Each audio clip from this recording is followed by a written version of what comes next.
दोस्तों, ये घटना उत्तर प्रदेश फतेहगढ़ की है, जहाँ पर एक परिवार होता है। उस परिवार में माता पिता और एक बेटा होता है, और उस बेटे का सपना होता है आईपीएस बनने का। और वो माता पिता बहुत ही गरीब होते हैं, बड़ी ही दयनीय जीवन होता है उनका, बहुत ही गरीब परिवार से बिलोंग करते हैं। लेकिन वो बेटा जो है सर्वेश, वो बड़ा ही मेहनती था। तो एक पिता अपनी मेहनत मजदूरी करके उस बेटे को पढ़ा लिखा करके एक दिन आईपीएस बन ही गया। आईपीएस बनने के बाद उनका सपना था कि हम समाज में कुछ ऐसा काम करें जिससे मेरा भी कहीं न कहीं नाम हो। तो उनका वो सोचना था कि हम आईपीएस बन करके समाज सुधार करेंगे। आप सोचे होंगे, आप देखे होंगे प्रशासन में 100% नहीं तो 40% ऐसे हैं कि जो कि लोगों की कार्रवाई नहीं सुनी जाती है, उनके जो काम नहीं किए जाते, एफआईआर नहीं दर्ज किए जाते, ऐसे कारनामे बहुत देखने को मिलता है। तो 7-8 साल तक अपने आईएएस पोस्ट पर रहे, और उसके बाद उनका जो है प्रमोशन हो जाता है। प्रमोशन होने के बाद वो डीआईजी पद पर पोस्टेड हो जाते हैं, एक फर्स्ट रैंक पे। और उसके बाद जो उनका सपना था, जो सोच रहे होते हैं कि समाज सुधारने का, तो उनके मन में बड़े बातें तो पहले से ही थी कि हम कुछ करने की। तो उसी के दरमियान वहाँ शिकायत पत्र भी काफ़ी आते थे, बहुत सारे शिकायत पत्र आए। तो एक दिन मन बनाए जाएं वहाँ पर और जा करके देखें आखिर क्या है कार्यालय में। तो मन में फिर सोचते हैं कि अगर हम गाड़ी से जाते हैं, सायरन बजता है तो सभी लोग अलर्ट हो जाएंगे, ऐसा नहीं करें। बार बार मन में सोचते हैं, लेकिन एक दिन ऐसा सोचते हैं कि क्यों ना हम एक भिखारी और विकलांग का रूप बना करके जाएँ।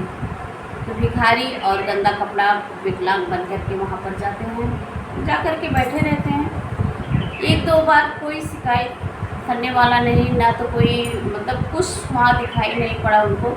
तो मन ही मन सोच रहे होते हैं कि देखो शायद ये लोग कटवा साहब से जलन करते होंगे, भाई यही के हैं पास के, तो इसलिए शिकायत पत्र दे रहे हैं। लेकिन फिर उन्होंने सोचा एक लोग देंगे क्या, इतने सारे 100-200 लोग सभी लोग जलन करते हैं।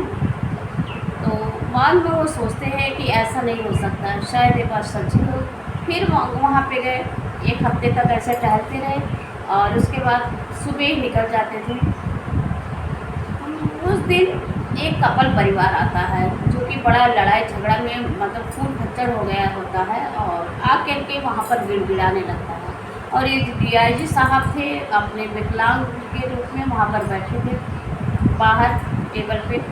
और फिर एक मजाक करता है उसी में का कांस्टेबल, अरे भाई तुम यहाँ क्या। तो बड़े ही उससे कहते हैं कि साहब यहीं पर हम बैठे हैं, क्योंकि बाहर बड़ा शोरगुल है, इसलिए हम यहाँ पे बैठे हैं, बैठ सकते हैं नहीं। कांस्टेबल कहता है अच्छा बैठ जाओ। वैसे तो विकलांग का रूम भी बनवाया है अंदर, चाहो तो वहाँ बैठ सकते हो। फिर वो कपल परिवार को वहाँ अंदर बैठाते हैं, तो वो भी वहीं पर जाकर बैठ जाते हैं। और कहते हैं कि वो लोग कपल परिवार कहता है साहब मेरा शिकायत लिख दो, क्योंकि हम लोग को पत्थरबाजी कर रहे हैं, मारने की धमकी दे रहे हैं।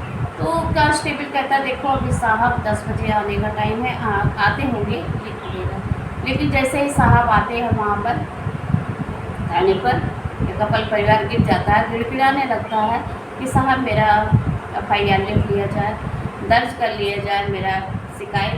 लेकिन वो साहब जो हैं हड़का देते हैं, कहते थे जाओ सुबह आना। लेकिन कपल परिवार कहता है, फिर से गिड़गिड़ाता कहता है कि देखो साहब मेरा कर दीजिए, नहीं तो वहाँ पर हम लोग रिटर्न जाएंगे तो फिर हमें वो लोग फिर से मुझे मारेंगे, धमकाएंगे, क्योंकि हम ऐसा कह के आए हैं कि जा करके हम शिकायत करेंगे और तुम्हें पकड़वाएंगे। अब हम कैसे वहाँ पर जाएँ। लेकिन कोई सुनता नहीं, जो दरोगा है, इंस्पेक्टर है, कोई सुना नहीं। फिर जो डीआईजी साहब हैं उठते हैं और कहते हैं खड़े हो जाओ सब लोग, नाम पूछते हैं। ये सब सुन करके वो लोग दंग रह जाते हैं, एक भिखारी एक विकलांग ऐसे बात कर रहा है, इसकी लैंग्वेज तो देखो। फिर अपने आइडेंटिटी कार्ड दिखाते हैं, सभी लोग खड़े हो जाते हैं, सन्न रह जाते हैं। सैल्यूट मारते हैं, जय हिंद सर, और फिर उन लोग को तुरंत ही लाइन हाजिर कर दिया जाता है और उस कपल परिवार की पूरा जाते हैं वहाँ पे मामला सॉल्व करते हैं उनके घर पर। तो दोस्तों, क्या ये डीआईजी साहब अच्छा किए? जो उनका बचपन से था कि हम कुछ समाज में करें, तो आज उन्होंने वो काम कर दिखाया। तो दोस्तों, इस वीडियो में आप सभी को क्या कहना है, अपनी राय दीजिए और इस वीडियो को ज़्यादा से ज़्यादा शेयर करिए और अपनी कड़ी मेहनत से और अपने लगाव से, अपने सूझबूझ से आज ये डीआईजी बन गए। और ऐसी कड़ी मेहनत के साथ अगर कोई भी कड़ी मेहनत से जुड़ेगा तो कामयाबी जरूर पाएगा। तो दोस्तों, ये कहानी सुनाने का मतलब ये नहीं है कि किसी का दिल पे ठेस पहुँचे। इस कहानी सुनाने का मतलब ये होता है, ये है कि ये जो हमारा समाज है जागरूक हो। तो दोस्तों, इस वीडियो को ज़्यादा से ज़्यादा शेयर करिए। चैनल में नए हैं तो चैनल को सब्सक्राइब जरूर